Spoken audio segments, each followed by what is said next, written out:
നമസ്കാരം. നമ്മൾ ഇവിടെ എത്തിച്ചേർന്നിരിക്കുന്നത് മറ്റൊരു വ്ളോഗുമായിട്ടാണ്. അതായത് ഒരു ഷോർട്ട് വ്ളോഗാണ്. നമ്മൾ എത്തിയിരിക്കുന്നത് പൊടവൂർ ഗ്രാമം.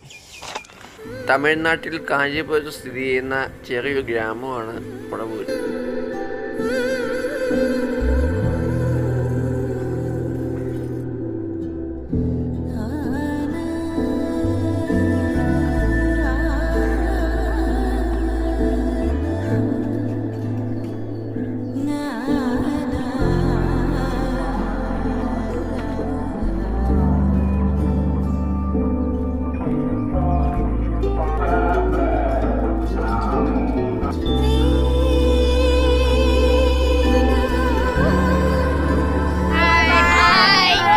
എല്ലാവരും ഓട്ടോഗ്രാഫിന് വേണ്ടി നിൽക്കുകയാണ്. അത്